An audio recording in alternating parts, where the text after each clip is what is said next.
اللہ رہے. چلیے بہت شکریہ. بہت شکریہ جی. جزاکم اللہ خیر. السلام علیکم. وعلیکم السلام ورحمۃ. جی مولانا. یونیورسٹی سے جی بالکل. مولانا ایک سوال ہے جو اب رات آنے والی ہے کچھ چند دنوں کے بعد 15 شعبان کی، تو اس کے حوالے سے اسلامی زندگی کے اندر اس رات کا کوئی کردار یا اس کا کوئی حوالہ یا اس کی کوئی فضیلت ہے؟ یہ جو رات آ رہی ہے جس کو شب برات کہتے ہیں لوگ، اس بارے میں کال لیں گے. جی السلام علیکم. السلام علیکم. السلام جناب. جی کہاں سے بات کر رہے ہیں؟ جی میں راول پنڈی سے بات کر رہا ہوں. جی فرمائیے بھائی، کیا پوچھیں گے مولانا سے؟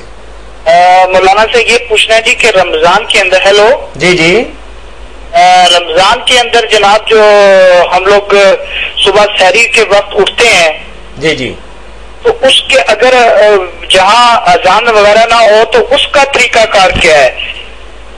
اچھا، یعنی سحری کی اذان نہ ہو یا فجر کی نہ ہو؟ نہیں، سحری کی اذان جو ہے. سحری کی اذان تو ضروری بھی نہیں ہے. سحری کی اذان تو ضروری بھی نہیں، کہیں ہوتی کہ نہیں. آپ کو تو خود کوئی بندوبست کرنا چاہیے نا، ٹائم پیس وغیرہ، یا کوئی اگر جگانے والے لوگ ہوتے ہیں. تقریباً ہر جگہ ہوتا ہے کہ اذان نہیں بھی ہوتی تو لوگ اسپیکروں پر جگاتے ہیں. گاؤں جو ہوتے ہیں وہاں تو ہوتے ہیں ان کے پاس دفے یا ڈھول وغیرہ، تو بہرحال جگاتے ہیں. تو لوگ اگر نہیں جگاتے تو آپ کو خود میرے بھائی کو بندوبست کرنا چاہیے نا، کوئی ٹائم پیس لیں، الارم لگا لیں، وہ جگا دیں آپ کو. میرے کہنے کا مطلب یہ ہے کہ چارٹ سے مدد لے سکتے ہیں. ہاں لے سکتے ہیں. چارٹ پر جو لکھا نا وقت، اس کے مطابق آپ سحری افطاری کریں، اس سے کر سکتے ہیں. بالکل اسی پر چلے. آپ دیکھیں کہ جو لوگ اذان دیتے ہیں تہجد کی ہو یا فجر کی ہو یا افطاری کی اذان ہو، تو یہ بھی ٹائم ٹیبل کے حساب سے اس سے ہی کام لیتے ہیں. اس سے ہی کام لیتے ہیں جی اس سے کام. اگر نہ لیں، یہ لوگ اپنی طرف سے چاہتے ہیں کرتے رہتے ہیں، تو آپ یہی کریں کہ ٹائم ٹیبل پر جو وقت ہے نا کہ یہاں تک سحری ہے بس ختم، اس کی پابندی کریں. جب وہ کہتے ہیں سورج غروب ہو گیا تو روزہ کھول لیں.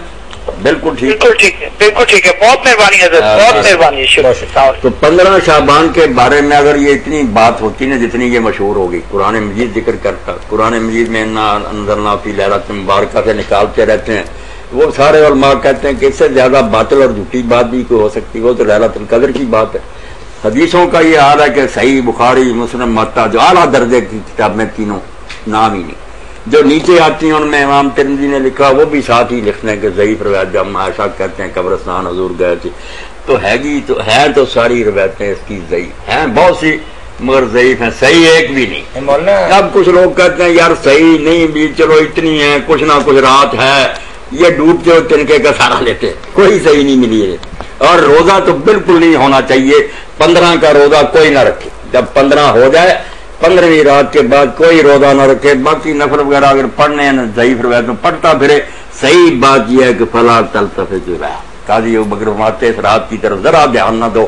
یہ کچھ نہیں ہے، کوئی ذکر نہیں، نہ اس کے بارے میں کوئی حدیث ہے صحیح، نہ یہ کہ اس میں تقدیر لکھی جاتی ہے. تفسیر احکام القرآن میں لکھتے ہیں. اسی سے مولانا عبدال صاحب رحمۃ اللہ نے اپنے حاشیہ قرآن میں لکھا کہ کوئی روایت اس کے بارے میں صحیح نہیں، اس لیے جیسے اور راتیں گزر جاتی ہیں گزرنے دو، خیال نہ کرو اس کی. سچی تو بات ہے یہ، کوئی صحیح نہیں. اتفاق سے ایسا ہے کہ اسلامی تاریخ کے اندر یا اسلامی سال کے اندر 3 مشہور ترین راتیں ہیں.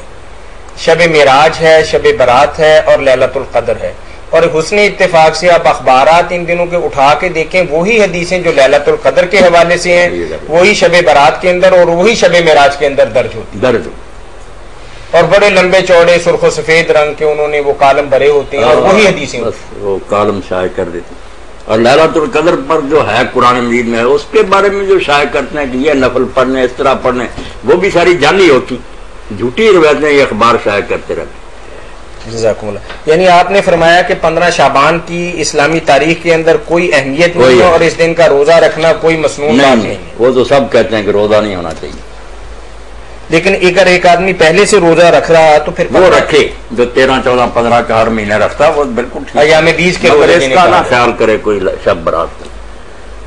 ٹھیک ہے مولانا، ایک سوال ہمارے پاس آیا ہے کہ اب تو ہر چیز کے اندر مطلب جزیات کے اندر بھی اسلام شامل ہو گیا. بڑی بڑی باتیں لوگوں نے اسلام کے متعلق پوچھنی چھوڑ دی. نماز بے شک نہیں پڑھتا لیکن وہ یہ ضرور پوچھتا ہے کہ سر کی مانگ کس طریقے سے نکالنی چاہیے، درمیان سے نکالے یا لیفٹ سائڈ سے یا رائٹ سائڈ سے. تو اس کے متعلق اگر شریعت کا کوئی حکم ہے تو واضح کر دیں تاکہ وہ لوگ جو دین پر عمل کرتے ہیں ان کے لیے آسانی رہے. پہلے تو اللہ کے رسول علیہ السلام اہل کتاب کی طرح ہی رکھتے تھے بال، کوئی مانگ نہیں نکالتے تھے. پھر ان کی مخالفت شروع کر دی، مانگ نکالنے لگے. اب اس میں کہ وہ درمیان میں ہو، یہ حضرات ہماری کو مدد کرے، اگر کہیں اس کی تفصیل آتی ہے تو ہمیں بھی فائدہ پہنچے گا. بس مانگ حضور نکال لیں. اس میں کوئی تحدید اور نہیں، تحدید وغیرہ ہمیں تو کوئی نظر نہیں آئی. اگر کوئی کہتا تو بتائے، بہت اچھی بات. لوگ تو مانگ نکالتے تھے، بس اتنا آیا.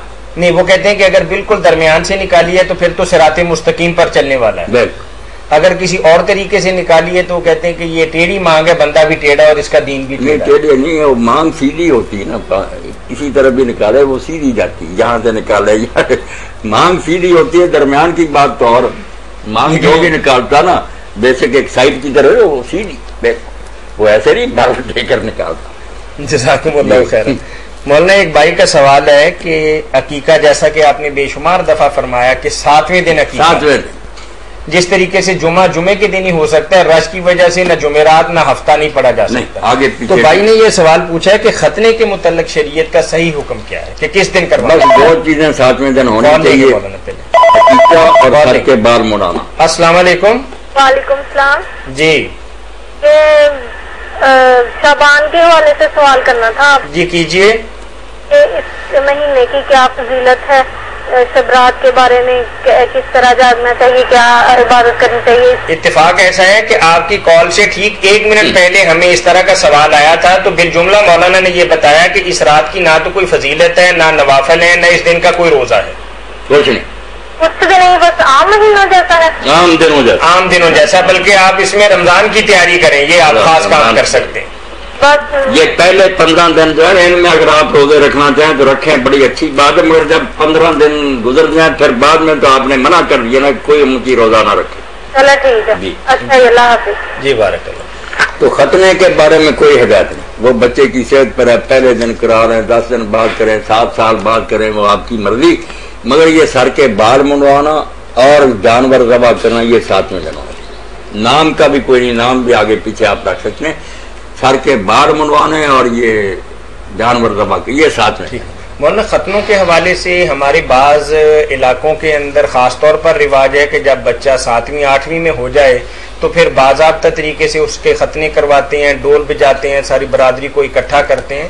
تو اس کے بارے میں شریعت کا کیا حکم؟ یہ بالکل ناجائز ہے. یہ انہوں نے ایک خام مطلب ایک باضابطہ شادی بیاہ کی طرح انہوں نے ایک رسم بنا رکھی. یہ تو مسند احمد میں آتا نا کہ ایک صحابی رسول کو کسی نے دعوت دی کہ ختنہ کرنا تو آپ آئیں، تو انہوں نے فرمایا یار ہمیں حضور نے اس دعوت کا کوئی حکم نہیں دیا، نہ آپ کے زمانہ میں ایسا ہوتا تھا، یہ بدعت کی، ایسا نہیں کرنا چاہیے. جزاکم اللہ خیر.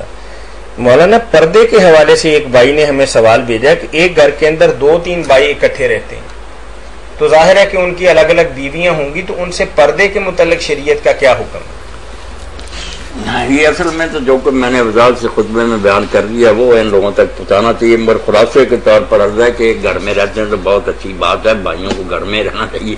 تو ان کی عورتوں کو ایک دوسرے سے منہ چھپانے کی کوئی ضرورت نہیں، نہ کوئی ان کا پردہ ہے نہ حکم ہے.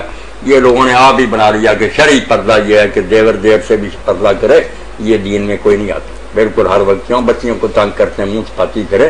سادہ رہنا چاہیے، بناؤ سنگار کر کے دیور دیٹ کے سامنے نہیں آنا چاہیے. ٹھیک بات تھی خلوت کی جو حضور نے کہی تھی، اس کو دوسری طرف لے گا، وہاں پردے کا کوئی حکم نہیں. یہ تھا کہ تنہائی میں کہ جب کوئی آدمی وہاں نہ ہو، دروازے بند ہوں، تو ایسی عورت اور مرد جن کا آپس میں نکاح اسلام میں جائز بنتا، یعنی محرم نہیں، وہ نہ اکٹھے ہوتے. ورنہ تیسرا شاید یہ خلوت فکرہ شروع ہوتا کہ تنہائی میں نہ. وہاں لوگوں نے پوچھا کہ دیور دیٹ، فرمایا الحمد الموت، یہ تو اور زیادہ خطرے کی بات ہے، بہت کلفی ہوتی. وہ خلوت بالکل ٹھیک ہے کہ ایسا نہیں ہونا چاہیے، گھر کا کوئی اور آدمی پاس ہونا چاہیے، مگر پردے کا کوئی نہیں. مولانا جیسا کہ آپ بے شمار دفعہ فرماتے ہیں کہ عورت کو اپنے میاں کے لیے بن سنور کے رہنا چاہیے، اور جوائنٹ سسٹم کے اندر وہ بنتی سنورتی تو اپنے میاں کے لیے ہے، لیکن دیور بھی اس میں ہے، جیٹھ بھی اس میں ہے، تو